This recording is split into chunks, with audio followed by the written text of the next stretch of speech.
Wait, interpreting. Also, like you can speak, and then when it's the word, you can look at me, and I can say interpreting. Oh my god, that's funny. Wait, and if I say emergence, it sounds correct, right? Emergence sounds correct. Oh, you mean like to English speakers? Yeah. Oh, fuck them. Yeah. Yeah. Because I want to talk about emerging artists. French is a nicer language. So yeah. don't worry. For this little bit, like, what I is know the for sure. problems here? Yeah. Emergence can be defined as a new entry or exit. Yeah. I should have sent Emergence this to my is correct. sister. Yeah, you're saying it right. Okay. There's no problem. Okay. Also, when like French people get English words wrong, we're not like, ugh. We're like, oh. I know. And French people are like, oh. We kind of judging. They're like, can't even pronounce that thing properly. Okay. Noting it. Next. That's facts. Oh, just so you know, sorry. Okay. It's one take, no editing. Yeah, so fine. take your time. If you need to think. Cool. If you don't know the answer, look at the other person so they can answer first. Okay. yeah. Yeah, so just... That's fine. Yeah. That's very doable. Yeah. All right. So, hello, I'm Michaëlle Sergile, curator and host of this 3-part podcast on the new 4th edition of Mémoire de l'AVENIR. Mémoire de l'AVENIR is a public art project led by Art Urbain Montréal, sponsored by Publicité Sauvage throughout the city of Montreal. Until autumn, this urban poster exhibition features encounters on Publicité Sauvage advertising supports of the work of 3 artist duos selected for their strong connections. Each duo is made up of an emerging artist and an established artist. I'd like to take this opportunity to say a few words about emergence in the visual arts. Generally speaking, emergence can be defined as a new entry or an exit into a given space. Without necessarily relying on age, emergence can also represent the lack or impossibility of being offered a platform for one's work. Emergence also means recognizing that for some, because of their ethnicity or academic history, opportunities may be harder to obtain. For this new edition, I asked myself a lot of questions about what it means. I also think that with the range of artists chosen this year, this project not only celebrates their work, but also offers a space for exchange and support. The exhibition can be seen in the streets of Montreal, but also virtually on the Art Urbain Montréal website. So without further ado, for this 3rd episode, I welcome Rajni Perera and Vladim Vilain. Thank you for being here. Thank for having you us. for having me. For each duo, I asked the duo to introduce themselves a little bit, just a few words, and also talk about the piece that was selected. I don't know who wants to start. You should go I first. can go first. Do I speak at the camera? Mm-hmm. Okay. No, you can. Okay, cool. Yeah. So my name is Vladim Vilain. I have been living here for almost 12 years. I moved from Haiti, where I spent most of my life. I grew up there. And I've been into photography for like 11 years, I'd say.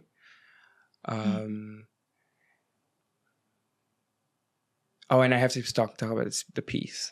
Yeah, okay, the piece. Yeah, okay, yeah. Yes. So the piece I will be presenting that you chose is Toussaint.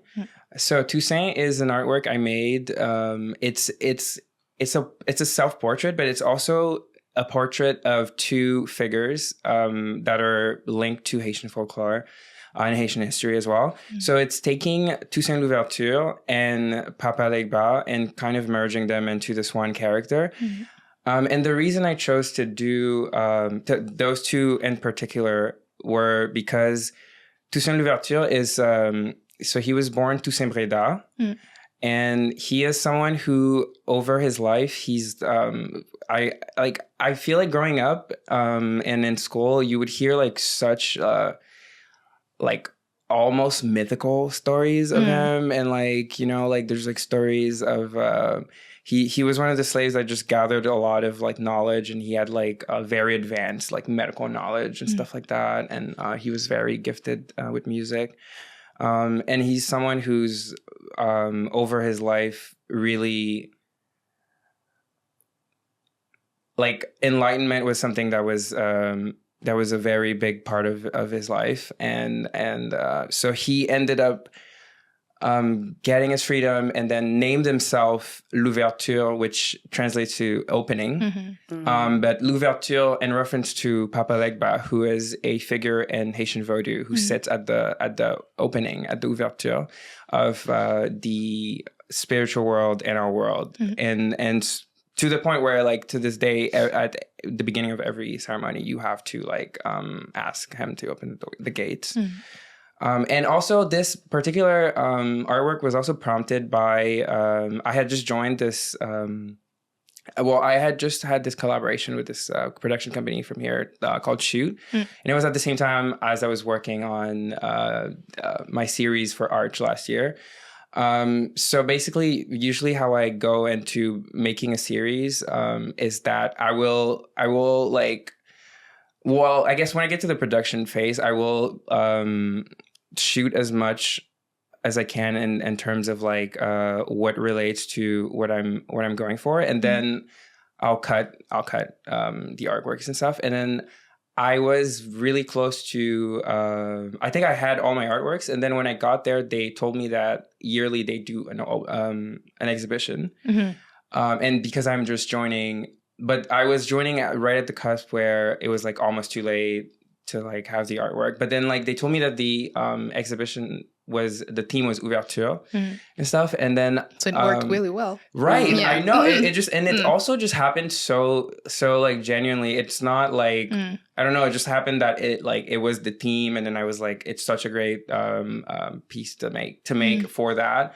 And also another something else that like it's not really connected, but it is, but around that same time, my friend Anik gave me playing cards that like had playing cards. Playing cards. Oh, playing cards. Okay, that had, I was like playing card. Yeah. They had like Haitian figures, and the Ouverture was one of them. And I don't know, just like lots of things that just kind of like led me into like that direction for making the artwork. And I also feel like it's this artwork has also kind of like opened like doors and opportunities for me as well. So I feel like it's a continuation of this like theme. Okay. Okay. Thank you for that. I feel like with the things that you said and the work of Rajni, like I feel the connection is really there. Yeah. I don't know if you want the idea of a portal is like really present there, and like you're investigating that. I feel like a lot of artists who are like looking into how to subvert kind of like what institutions are looking at us for, which is to like perform my identities for them, and like that's been a problem for a while that I've been dealing with. These kinds of like circumstances, like these kinds of events that occur in your life that you take as a sign. Like I feel like that's something from back home too, that we do. It's like look for signs, look for symbols, and when they come up in your life, don't rationalize, like go inside a flow and like stay in that. That's very like portalistic thinking. So that sounds like this has been a cool artwork for you, and I can't wait to see that. And that's going to be all around the downtown too. Wow. Next to each other. I'm Rajni. I'm from Toronto. I'm from Scarborough, Ontario. I live in Toronto, and I make work about all kinds of different kinds of stuff. The work that is in this project is called Fuel, and it's from a series called Traveler, which is about immigration and futurism and science fiction and mutation and fashion and armor and protection and all kinds of different kinds of stuff. And I don't really make work in that series anymore because I made it for like 10 years and I'm just kind of bored with it. So I've moved on to like other stuff. But there are definite through lines between that series and everything else I do. One of them being mythology, and especially like mythology centered around sort of like an iconic figure or an ideal that appears to a populace out of necessity. So, I feel like a nice connection between your work and my work. Now that I hear about it in this way, Good job. Nice job, Michaëlle. Thank you. Yeah. Not too shabby, huh? Pretty good at the job there. But I have my first question for you. I think you kind of already led me to that direction, so that's great. So both of your works tend to blur any binary ways of seeing, can you say it? Interpreting life in it's terms just English. English is not important. I can't because French is It's a dying language. It's not going to survive. Because in French we would add another syllable. How do you say it in French? Interpréter. Thank you. That's way better than the English word. Wait, let's do it again and then you'll say the word that I can't say. So okay, fine. Both of your works tend to blur any binary ways of seeing, interpreting, life in terms of choices, histories, perspectives, and gender. Is it something that is always present in your work, and is it part of your process?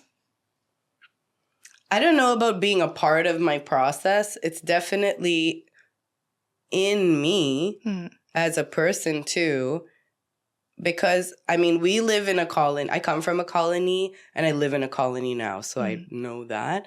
And even categorization is an attempt, never mind polarizing or creating dichotomies. Just categorization is just a method that's used to it's used by I don't want to use the word simple, but it's just used by folks who don't want lazy people to understand others, right? So it's just kind of I've always pushed back about on that idea, and I've always been looking to complicate the way that who I represent, the people I represent are seen. And that's been really important to me, my whole practice. And I've just been, very, very adamant on that.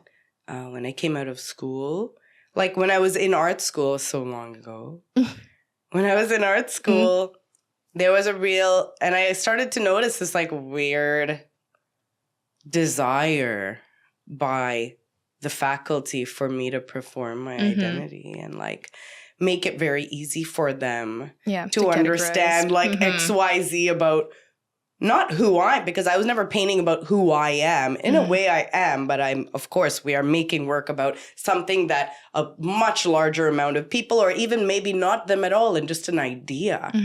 But there was this need by them for me to make it simpler for them, and I still have angst against that. Yeah. And I'm not interested in placating their need for some kind of simplicity in regards to us. That's not for me to completely be doing those things. Yeah, so it's more in me. It's not in my process, but it's just the way that I don't give a fuck about that. Just kind of it's not, maybe it's not for you then. If it's too complicated, maybe it's not for you.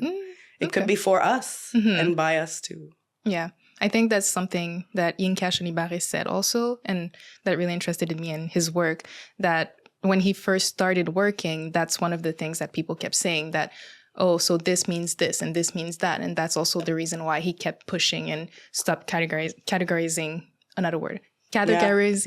things in his work as well. Yeah. It's a real need. And it's also the way that artists think. We don't really think like that. A lot of us don't think like colonizers. We don't want to categorize. We want to open it more, a portal. Yeah. A portal. Or open it more. Not opening. Not close it. Categories it's a closed thinking, right? It starts and stops inside a box. So it's we want to do this thing where it opens and it's infinite. And you, Vladim, what do you feel about this question? Honestly, I am agreeing with Rajni. Not agreeing, but just, I'm so sorry. I am agreeing, and I am also relating to the fact that she said that it's part of her, and I think it's also something that's part of me. And a lot of my work, the starting point for my work is as Haitian Vodou, and these are all values that are within that culture as well. So I think that, Yeah, because to be honest, when I asked the question, because I kept seeing similarities in your works in terms of aesthetic as well, and even like the colors used sometimes. And I know, Vladim, you use like sometimes a really bright color, and then you would use lots of contrast and then play with skin tone. And I really liked in the piece that we chose, because we had the discussion still, that this piece for me, every time I would think about Toussaint Louverture, I would think about him in one specific way. And I felt like in the piece, I never thought about him in that position, right? Or like mixing the things that I wrote. To be honest, I thought about these because I felt like it's the first time in my life as an Haitian woman myself that I thought about this big figure of our history as not being so conformist. Yeah. And I felt like the way we've been told how our history has been told for I don't know how many years, it's always really binary, always really like these colors are used in the books or barely any colors. I don't know. I felt like seeing your work was like kind of a new breath, like a new way of seeing things. And that's why I was so connected to it. And I felt like, I don't know, there's so many Haitian artists right now trying to like rethink about the history of our country, but also all the things that we've been told by our parents, grandparents, and all like our ancestors, and thinking, well, maybe we categorize people in this particular way, but did they themselves categorize themselves? Like, we don't know because we weren't there to know, you know? Yeah. So that's why I really liked it. I felt like there was a connection in like how we think today, but how can we know exactly how people thought about? And I think an important thing too is I don't know if I mentioned earlier that there are no portraits of Toussaint Louverture that exist. The only one that did exist was a painting of him that was destroyed by the French. And I thought it was really cool to just kind of like bring this new modern perspective of, you know, like a scenario in which he would have found himself, but as at the same time also bringing in Papa Legba. My second question. So both of your works seem to give us only a glimpse in the lives of your characters. We automatically become very conscious and aware that we are only getting bits of their lives. How do you see the lives of your character in your works continuing? I personally, my work is heavily influenced by also Franck Etienne. He's a Haitian author and poet. And he was made, he's written a lot of poems and books in the style of spiral, if that, And so basically the way he talks about that style of writing is that if you also read it too, it just seems like a bunch of things that are starting, but that are not necessarily ending. And the way he sees it is just kind of like points, like different points that are being made. And then they each just start from this point on, just start like growing and just continuing their own like timelines, basically. So that is kind of how I see those characters. They're just kind of like from the moment, not even from the moment. I don't even think that it's because saying that from the moment that they're created is to say that I'm kind of like making them up. They're just kind of like, the way I see it is just that they've always been there and they're always going to be there. I just happen to... It's a continuation, but it goes far back. So they're eternal in some way. That's very Buddhist. That's a very Buddhist way of thinking. It's like they've always been there, like their essence has always been there. So, and there's like one character that we focus on, that we're able to like capture this moment when they manifest for us to see. But it's like they'll always be there. And they mean this thing. They mean something. It's cool. It's cool. How about you, Rajni? The hidden lives of my characters. Yeah, I mean, in the case of the work that you've chosen, it's all about the lives of the characters. Traveler series is like it's a pretty large body of work that goes from painting to sculpture to wearables and pollution wear that's functional.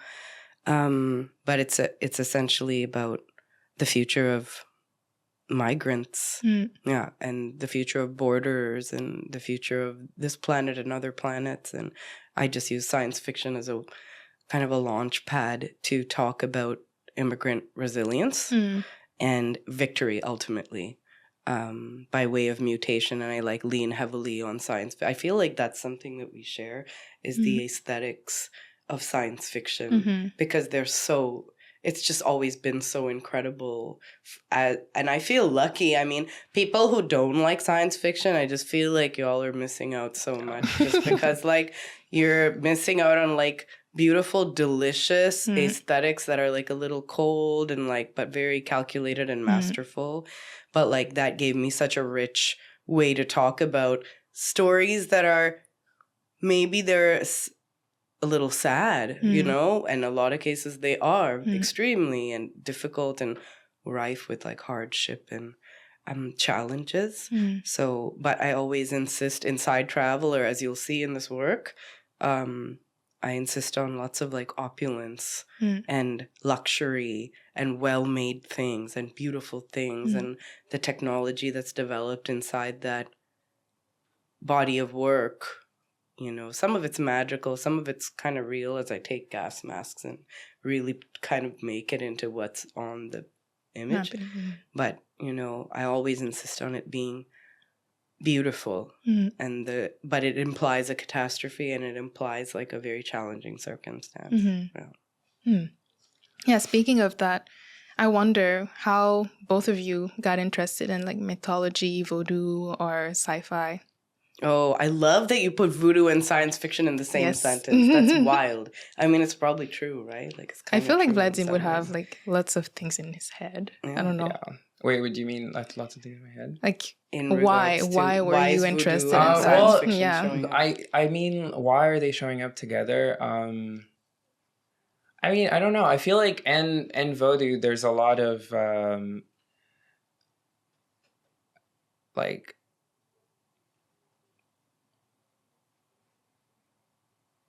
There's a lot of storytelling. There's a lot of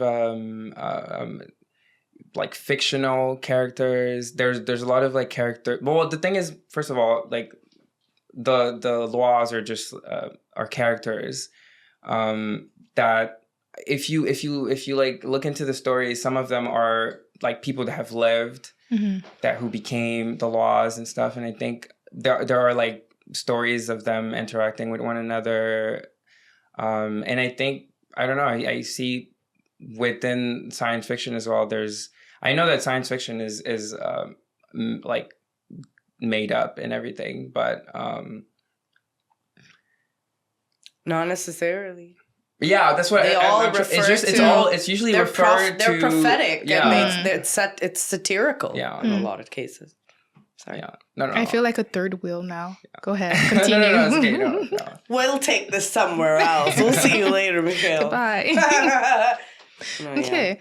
It's interesting that, I don't know, I kind of thought about something else, and one of the other duos with Marie-Danielle and Morija. Morija was, he's mostly thinking about biblical writings. Yeah.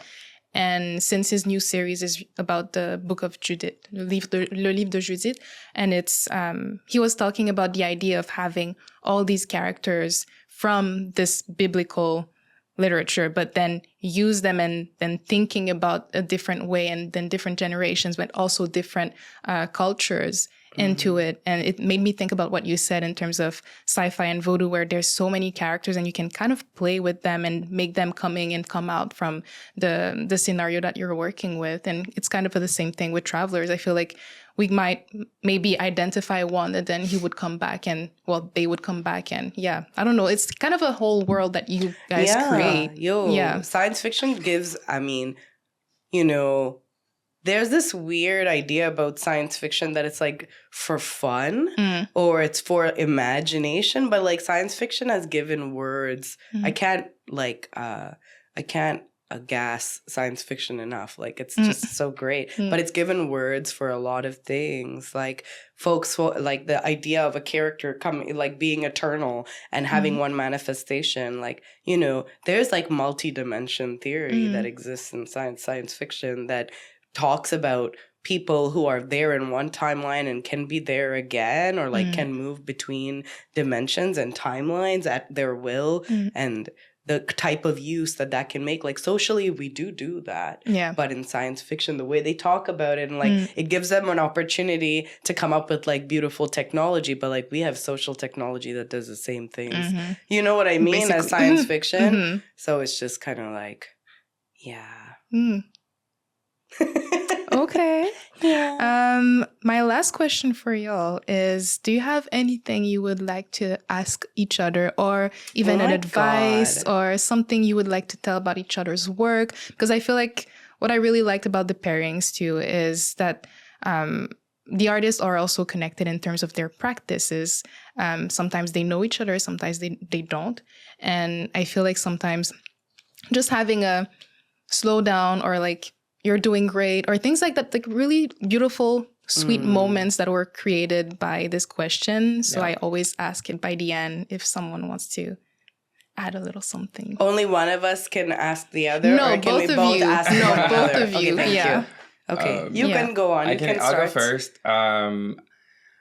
I mean, I think right now I am absolutely geeking out. I am obsessed with your work, and that is like this is what I have to say is that From I've, geek to geek, From man. geek Yeah, to I geek. am, Speaking I'm of like- world is not sci-fi, ready. voodoo, mythology. Yeah, I'm really, really, really obsessed with your work, and I'm really happy to have been paired with you.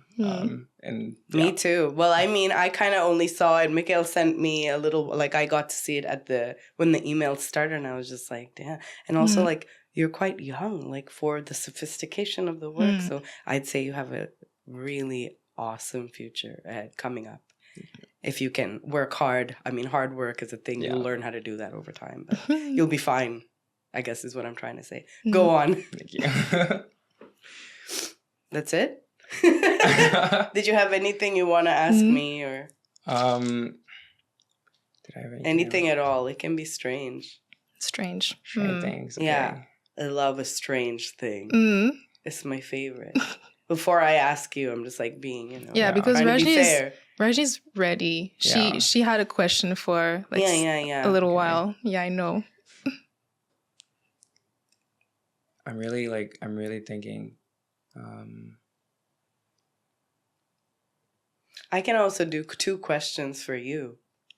The thing is, I have so many. I think what's happening right now is that I have an endless amount of questions that I You're would. like trying to Which find. one? You're like Which one? scanning it Which in your one? mind. I only have one. I know, No. and it's I don't know. It's one of these situations where like there's a little blockage happening right now. So, But you can just DM me. It's fine. yeah, that's what I was gonna say, because the relationship doesn't end now. Yeah. It's something Totally. that I mean, I think would like to. can I'd continue. really like to make something, make some work together. I think it's that real. would be. Oh my god. Okay, so first question for you is, what is one of your favorite works? Like, it could be anything, like movies, a book, even like a poster that you've seen that's really inspiring because you work in photography mostly, of magic or science fiction. Yeah. Do you have one that's like really in your mind and you're like, this is canonical for me? Like you saw it and you were just like, that's it. I mean, there's a short film by Jen Nikiru called Rebirth is Necessary. I don't know if it would necessarily categorize as science fiction, but it is. I am very obsessed with wow. Jen Nikiru. Jen Nikiru, yeah. I can't wait to love look the that work. up. I don't know. And also, I Looks think bomb, there's also sounds that bomb. element of like spiral writing, like that I mentioned earlier, and the endless timeline. endless timelines, and just like Okay. things interconnecting, but not necessarily being exactly the same. I love the structure of the film. It's also like very short, and I love the structure. There's no like narration necessarily. It's just it feels like a collection of images, but not unlike just everyday movies where there's like a start and a middle and an ending. Yeah, I'm absolutely. And also, honestly, like since that happened, that was in 2018. I think it's definitely inspired a lot of work of mine, and just like just looking at rebirth in general, and just really changed my perspective. Yeah, I feel like even what you said about it feels connected to both of your works. Yeah, I'm gonna check it out tomorrow. I think when I get up in the morning, try to find and watch that. The other one I have is because I have so many questions all the time about everything. How do you feel about, in your job, considering like the honesty and the artistry and the time you put into your practice and like all these different things? I have really optimistic views on AI in the arts. There's a lot of artists that are pissed. There's people who feel all different ways about it. And, AI art, and I mean, it's assisted by humans. It's not just like some robot doing it. There's a person there. But, honestly, I've been seeing like some of the most beautiful things I've seen in a long time made with the assistance of AI. And I was just wondering what you have to say about that, if anything at all. Yeah. You could just be like, I don't give a shit about it. Or like, I love it. And I like this creator, like just wanted to know what you think. Yeah. I mean, I think it is absolutely a tool that could be used by, people to express what they want. And I don't think it's necessarily a bad thing for art in general. I feel like it feels as when photography started and people like, I don't know, like illustration and painting was and it was like, it kind of feels the same in the sense that people from that era saw it as, oh, you're clicking a button and then you're like, I don't know, the chemicals and everything. Yeah, and they're like, what is this, art exactly, now? Yeah. You know what I mean? So I feel like there's a lot of that echoing in this time. So I think it's definitely new, and I feel like we're probably living the same thing there. But I do think that it's a tool that allows people to express themselves, and I think all forms of expression are valid. And maybe like a lot of people, like maybe these people just didn't have access, or didn't have access. There's like. So like everyone is so different from one another. Maybe this is what they like, this is their calling. They had to, that is the technology that is meant for them to express their emotions through. And it just happened to have come in this timeline, like they happen to exist in the same timeline where this comes into our existence, and we happen to also be living at the beginning of that. But I don't think that it's overall like a horrible thing for the arts. But it's funny that in terms of visual arts, it's very criticized. But it's stigmatized. There's like a weird thing. Exactly. Like, but the second you go outside of the visual art and you go maybe movies, and they're like, oh, yes, it's actually really important. But I feel like the idea here, you said it really well. Every era, every new moment in art history is difficult. And there's like struggle and stubbornness for all the generations to approve and say, yes, it's okay. Yeah. Yes, this is considered art. The same thing happened with ready-made. When we have the first ready-made and it was sold for I don't know how many thousands of dollars, but people kept saying, you just took like a urinoir. How do you say that? The place where you pee. Oh my God, urinal? Urinal is the same word. Oh my God. Okay. So that thing became a piece of art. Yes. But people criticized it for I don't know how many years. And then now we're studying it and we know who created it and we know what ready-made means. But it's always the same thing every time that we go with a new technology or with a new way of thinking, then we get stuck. And it's, I don't know. I feel like maybe it's a part of it. Yeah, maybe I'm too connected to the visual arts, but I feel like visual arts was really they're the intense. most stubborn. Yes. We're the people who are supposed to have more openness. Yep. And it's actually not true. Yep. And I think honestly, also with AI, I feel like there's so many different levels of using AI. Like it's not just like generating images. Like I've encountered the works of artists who like made their own AIs, who then like there were so many levels, like different like reading levels to what they were doing that wasn't just like a beautiful image. So I feel like there's a lot to explore there for sure. Yeah, well, I think it's kind of the end of our little podcast interview.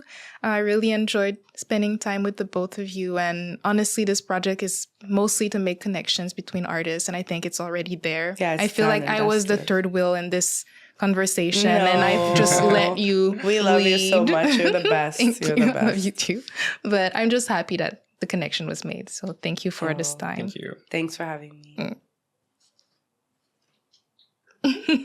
Danzo. How good on time? How?